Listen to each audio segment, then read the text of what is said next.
এই যে বলা হচ্ছে bank account, mobile number, pan card, ration কার্ডের পর এবার ভোটার কার্ডের সঙ্গেও আধার লিঙ্ক, এতে কি সত্যি মানে ভূত তাড়ানো যাবে? না না, ভূতের ব্যাপার তো হচ্ছে এখন ভূতেরও জাত বিচার হচ্ছে, হিন্দু না মুসলিম। মুসলমান ভূতদের মামদো ভূত বলে, আর হিন্দুদের বলে হয়তো বেমদত্তি হয়।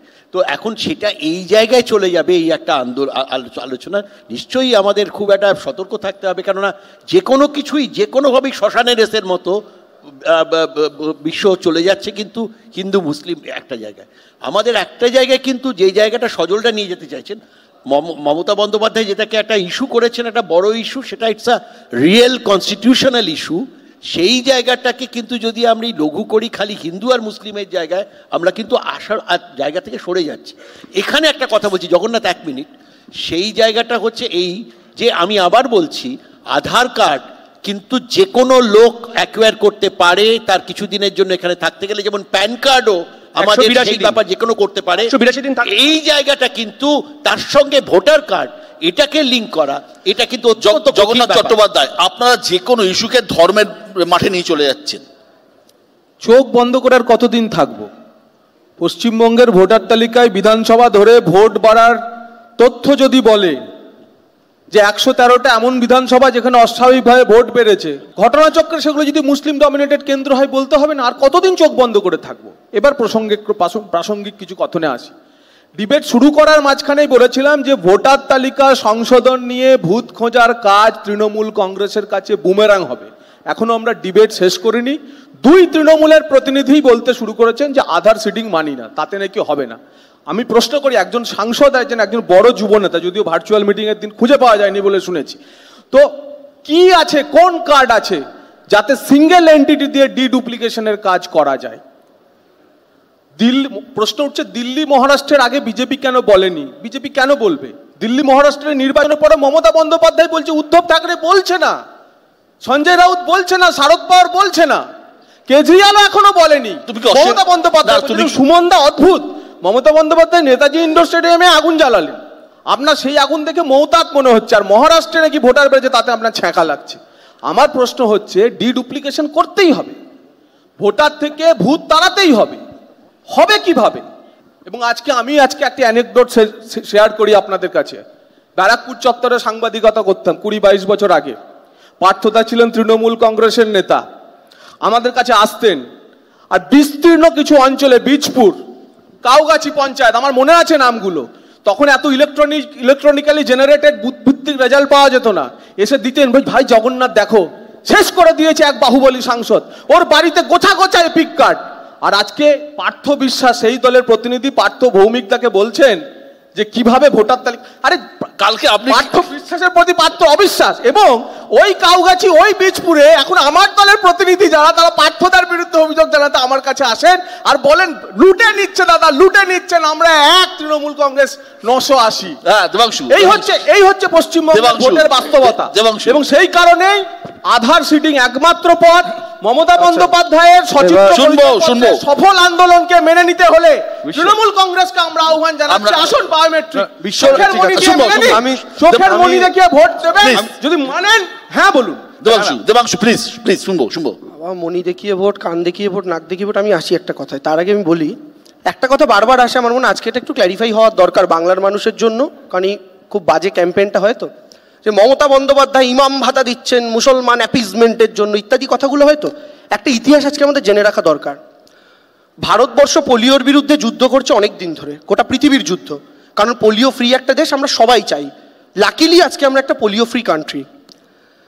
ভারতবর্ষের শেষ পোলিও কেস পাওয়া গিয়েছিল 2011 সালের জানুয়ারিতে, এবং সেই পোলিও কেসটা পাওয়া যায় বামফ্রন্ট যখন ছেড়ে চলে যাচ্ছে সরকার, তখন আমাদের পশ্চিমবঙ্গের হাওড়া জেলা একটি 3 বছরের বাচ্চার শরীরে। ওই একটি পোলিও পাওয়া যাওয়ার কারণে গোটা ভারতবর্ষের মাথা থেকে এই যে পোলিও ফ্রি একটা দেশ বলে যে ট্যাগটা ছিল সেটা বাদ চলে যায়, অর্থাৎ ভারত আবার পোলিওযুক্ত কান্ট্রি হিসাবে সেই স্ট্যাটাসটা পায়। সেই সময় মমতা বন্দ্যোপাধ্যায় ক্ষমতায় আসার পর সিদ্ধান্ত নিয়েছিলেন এই পোলিও খাওয়ানোর বিষয়ে মুসলমান সমাজের মধ্যে সচেতনতা বৃদ্ধি করতে হবে বিশেষভাবে। তখন মমতা বন্দ্যোপাধ্যায় প্রথম মিটিং করেন ইমামদের নিয়ে, এবং সেইখান থেকেই চালু হয় ইমাম ভাতা, যে ইমামরা এই সমাজ সচেতনতামূলক কাজগুলোতে মুসলিম সমাজকেও একটা পার্টে আনতে পারবে, মূল স্রোতে আনতে পারবে, তাদেরকে সরকার একটা সহযোগিতা করবে বা সঙ্গ দেবে, এখান থেকে ইমাম ভাতা চালু হয়। এবার আপনি আমায় বলুন, আজকে ধরুন যে কোনো একটা ধর্মের মানুষের কোভিড হয়েছে, সেই কোভিডটা কি পাশের ব্যক্তিতে যাওয়ার সময় দেখবে তুমি হিন্দু না মুসলমান? তাহলে ওই ইমাম ভাতার জন্য আজকে হয়তো সজলদার পোলিও হয়নি, আমি এইটুকুনি বলতে পারি। 2 নম্বর কথা, একটা জিনিস আমার বলার খুব দরকার আছে। সজলদা জিজ্ঞেস করলো, আমি একটু বলে নি যাতে কমপ্লিট করি, তুমি বলো। সজলদা একটা কথা বললো, হিন্দু হিন্দু ভাই ভাই শুনলে তোমার ফাটে কোথায় ভাই? আমি না ফাটা চেরা নিয়ে সজলদাদের এত কিচের ব্যবসা আমি বুঝি না, কিন্তু আমার কথা হচ্ছে ফাটে সেখানেই আসামের হিন্দু বাঙালিদের যেখানে ফেটেছিল বিশ্বদা। কারণ আমি বলছি, এইটা আমি বক্তব্যের সময় একটুখানি বললাম, আসামে বিজেপি যখন 2016-তে প্রথম সরকার গঠন করে, আসামে গিয়ে নরেন্দ্র মোদী, যেহেতু আসাম জানেন ডেমোগ্রাফিক্যালি হিন্দু মুসলিম মিক্স, প্রায় 40%-এর কাছাকাছি ওখানে মুসলিম, সেম হিন্দুদের কাছে এই কথাটা বলেছিল, হিন্দু হিন্দু ভাই ভাই বিজেপি को ভোট दीजिए, हम इनफिल्ट्रेटर को तब भगाएंगे, घुसपैठियों को भगाएंगे। গোটা আসাম ভোট দিয়েছিল 2016-তে, বিজেপি জিতেছিল। যে তারপর যে এনআরসির পরবর্তী লিস্ট বেরোলো বিজেপি সরকার থাকাকালীন, তাতে দেখা গেল 40 লক্ষ মানুষের মধ্যে 30 লক্ষের কাছাকাছি হিন্দু বাঙালির নাম বাদ গেছে। এখন যে হিন্দু বাঙালিগুলো এনআরসির ডিটেনশন ক্যাম্পে বসে বসে মাথা চাপড়াচ্ছে, আমি বলিনি লাইনটা শেষ করি। এখন সেই ডিটেনশন ক্যাম্পে যে হিন্দু বাঙালিরা বসে বসে কপাল চাপড়াচ্ছে, তাদের কাছে গিয়ে যদি সজলদা জিজ্ঞেস করে তোমাদের কোথায় ফাটে, তারা সেই ফাটার জায়গাটা বিজেপি নেতাদের ভালো করে দেখিয়ে দেবে। আমার শুধু একটা প্রশ্ন, সেটা হচ্ছে যে হ্যাঁ, কে করবে আগে ঠিক করো না, শুভেন্দু লবি না দিলীপ লবি, আগে ঠিক করো। হ্যাঁ, প্রশ্ন যেটা ভাইপো না তুমি পিসি, তুমি ভাইপো না তুমি পিসি, আরে এটাও পিসি ফুল পিসি, কেন বলো তো ভাইপো পিসি, না কারণ হচ্ছে ভাইপো তো পিসি, আরে ভাইপো তো পিসি আর সি, দেবাংশু এটাও শোনো, ভাইপো তো পিসি, না বলছি তো পি আর সি, কিন্তু তোমার শুভেন্দু দিলীপ নয়, পি আর সি, পশ্চিমবঙ্গের ভোটার তালিকায় ভূত খোঁজা কেমন জানো তো? পশ্চিমবঙ্গের ভোটার তালিকায় ভূত খোঁজা হচ্ছে এই ডিবেটেও প্যানেলে তৃণমূলের পার্থদা এবং দেবাংশুদের ফিরে আসা এবং অন্য একটা চলে যাওয়া। যাই হোক, আমার প্রশ্ন হচ্ছে, যখন বেরোয় এই অর্ডারটা, তখন সংখ্যালঘু দপ্তরের সচিব এই অর্ডারই করেছিলেন এবং বলেছিলেন ইমামদের সমাজ সচেতনতামূলক এবং স্বাস্থ্যক্ষেত্রে ক্যাম্পেইনের জন্য এই করা হয়েছে।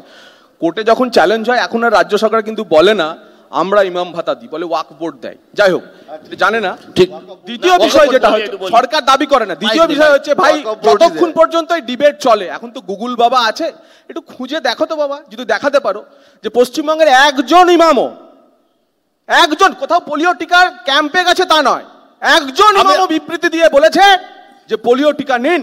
আমি সুমন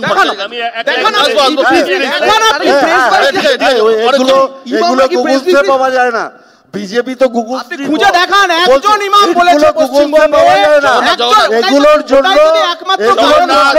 পশ্চিমবঙ্গের একজন ইমাম বলেছে যে পোলিও টিকা নিন, এটা দেখান কোথাও। এটা বলার আছে, এটা দেখার জন্য প্রত্যন্ত গ্রামে যেতে হবে। আপনি দেখান, আপনার কাছে খোঁজ থাকলে বলুন, আপনি আপনার বিধানসভা কেন্দ্রে বলুন। সবাই বলেছে, সবাইকে আমি সময় দিচ্ছি, সবাইকে। সুমন ভট্টাচার্য, আমি কিছু বলছি না, আমি যা জগন্নাথ থেকে বলছি, হ্যাঁ এই বিবৃতি আমরা দেখিয়ে দিচ্ছি, যেটা যদি আমরা দেখাতে পারি তাহলে জগন্নাথ একবার তার নিজের পোলিও খাওয়ার ছবিটা দেখান। আমি প্লিজ আসবো, ঠিক আছে। সুমন ভট্টাচার্য, সুমন ছিল ভোটের লিস্ট, ভোটের ভূত চলে আসছে ধর্মের কোটে, এবং এটাই পশ্চিমবঙ্গের ভবিষ্যৎ রাজনীতির দস্তুর হতে চলেছে। দেখ, যদি ধর্ম নিয়ে বিজেপি কথা বলে বা যে কোনো দলই কথা বলে, তাহলে আমি প্রথম প্রশ্ন করব যে বর্ধমানের কাটোয়ায় একটা গ্রামে 200 বছর ধরে দলিতরা শিব মন্দিরে ঢুকতে পারতো না। কোন হিন্দু নেতা সেখানে গেছিল ভাই? শেষ পর্যন্ত সেই দলিতদের, শুভেন্দু অধিকারী যদি ওখানে গিয়ে থাকেন, তাহলে আমি তার ছবিটা দেখতে চাই। এখন লিস্ট আসছে, বর্ধমানের কেতুগ্রামে আছে, বীরভূমে আরও জায়গায় আছে। তুই শুনেছিস যে কোথাও দলিতদের মন্দিরে প্রবেশের জন্য বিজেপি বা কেউ আন্দোলন করছে? ফলে হিন্দু মুসলিমটা ইলেকশনের সময় আসে, হিন্দু দেখে কি রেশন, মানে দেবাংশুর পোস্টারের কথা ছেড়ে দিলাম, তেলের দাম কমেছে, গ্যাসের দাম কমেছে, কোনো কিছু কমেছে। Now here comes a big point, যেটা কোনোদিন বিজেপি বলে না। সেটা হচ্ছে যে বিজেপির যাবতীয় মুসলিম বিরোধিতা মুর্শিদাবাদ মালদায় থাকে। যখনই দুবাইতে জয় শাহ পৌঁছে যায়, যখনই সৌদি আরবের MBS এর পাশে বসে প্রেস কনফারেন্স করে, তখন কোথা থেকে থাকে? যখন কাতারের ইনভেস্টমেন্টের পয়সা মোদি ঘনিষ্ঠ শিল্পপতির কাছে ঢোকে, তখন কোথায় থাকে? না, তাহলে তোমার মুসলমানদের নিয়ে, পেট্রো ডলার নিয়ে, মুঘল নিয়ে আপত্তি নেই? মুঘলদের নিয়ে, মুঘলরা আক্রমণকারী। নরেন্দ্র মোদীর পার্লামেন্টে দাঁড়ানো বক্তৃতা, সিপাই বিদ্রোহ ভারতবর্ষের সবচেয়ে উল্লেখযোগ্য ঘটনা। সিপাই বিদ্রোহ কাদের জন্য হয়েছিল? মোগল সম্রাট বাহাদুর শাহের জন্য। শুনবো এবারে পশ্চিমবঙ্গ বাদ দেওয়া যাক, আবার যে সঙ্গে সঙ্গে বিজেপি অস্বস্তিতে পড়ে যাবে। মহারাষ্ট্রে যাদের তালিকায় নামটা ঢুকেছে, তাদের নামটা কাদের? কে ঢোকালো? দিল্লিতে, সজল জানেন না, দিল্লিতে 4 লাখ, দিল্লিতে এরা ঢুকিয়েছে, দিল্লির IAS-দের নিয়ন্ত্রণ করে স্বরাষ্ট্রমন্ত্র। এবং দেখ, বিজেপির সমস্যা হচ্ছে যে উত্তেজনায় থাকে। তো সজল, জওহর সরকারকে মমতা বন্দ্যোপাধ্যায় ইলেকশন কমিশনার করেননি, ঠিক আছে? ইলেকশন কমিশনার করেননি, ওটা CPM এর আমলে হয়েছিল, ঠিক আছে? তো দেখো, ইতিহাসকে যখন গোলাচ্ছ, যা ইচ্ছে তাই বলতে পারো। ইতিহাসকে গোলালে যা ইচ্ছে তাই বলা যায়। ইতিহাসকে গোলালে কোনোদিন হয়তো হারিন পান্ডিয়ার নামও কিন্তু কোনো জায়গায় থাকতে পারে, তখন কিন্তু সুনিতা ইলিয়াস ইন্টেলেকচুয়াল ছেলে ছিলেন, সে বিষয়ে ইতিহাসের মধ্যেই আছে, সে বিষয়ে আলোচনা হতে পারে। আমি একটু বলি, আর প্রশ্ন করবেন না, প্রশ্নতে বেলা চলে গেল। আমি বলি যে দলিত মন্দিরে হিন্দু প্রবেশ নিষিদ্ধ, এটা সত্যি খুব খারাপ লাগে। হিন্দু মন্দিরে দলিত প্রবেশ ভুল হয়েছে। এই প্রসঙ্গে একটা বিষয় বলি সজল, গীত গ্রামের যে ঘটনা, এবং গীত গ্রামের দলিতদের অর্গানাইজ করে অ্যাপ্লিকেশন করানো প্রশাসনের কাছে, আপনার নেটওয়ার্ক আছে? আমি বলছি হিন্দুদের দলিত মন্দিরে ঢোকাতে পারোনি, ঠিক আছে? দলিতদের মন্দিরে প্রবেশের যে নিষেধাজ্ঞা, এটা 21 শতাব্দীতে অত্যন্ত দুর্ভাগ্যজনক। সেই জন্যই আরো বেশি করে আমাদের হিন্দু ভাই ভাই বলতে হয়। কারণ হিন্দু মানেই আমরা কাস্টে চলে যাই, আমরা ব্রাহ্মণ, আমরা ক্ষত্রিয়, আমরা বৈশ্য, আমরা শূদ্র, আমরা এতে চলে যাই। আমরা মানে হিন্দুত্বে থাকতে চাই, যে হিন্দুত্বের মধ্যে যাতে এই জাতের ভেদাভেদ না থাকে, সেইটার জন্য আমাদের দেশের মধ্যে হিন্দু মুসলমান ভেদাভেদ থাকুক। উত্তর দিচ্ছি। আর দ্বিতীয় কথা হচ্ছে, এই দলিত নিয়ে বিজেপির দিকে আঙুল তুলবেন না। আজকের আমাদের রাষ্ট্রপতি তিনি একজন দলিত মহিলা, সেটা 78 বছরের স্বাধীনতার পরে এটা ভারতবর্ষে প্রথমবার তো নাকি দ্বিতীয়বার আচ্ছা, আমি তো শুধরে নিলাম। দুবাইতে জয় শাহ গেলে খুব রাগ হয়। দুবাইতে যখন হিন্দু মন্দির প্রধানমন্ত্রী উদ্বোধন করেন, তখন আমাদের ছাতি বুকে চওড়া হয়ে যায়, ওদের পেটে যায়। আর একটা পোলিও নিয়ে বলে দিই, সব পোলিও এখনো যায়নি। হাওড়ার পাশে হুগলিতেও পোলিও রুগী আছে, আজকে এখানে বসে বুঝতে পারি। আমি একটা কথা বলি, হিন্দুদের মধ্যে যে তুমি বলছো হিন্দু ভাই ভাই, অথচ সমস্ত রোববারের কাগজগুলোতে দেখবে ম্যাট্রিমোনিয়ালে যেগুলি আছে, বারুজীবী কারুজীবী, কার সঙ্গে কার বিয়ে হবে না হবে, সম্পূর্ণ তো রয়েছে। সেটা দূর করার জন্যই তো আমরা বলছি হিন্দু ভাই ভাই।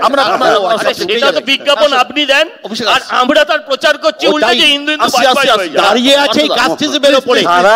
সারা ভারতবর্ষের কোন হিন্দু মন্দিরে দলিতদের প্রবেশ নিষেধ, আর কি করে হবে? ভারতবর্ষের ঠিকা কার হাতে?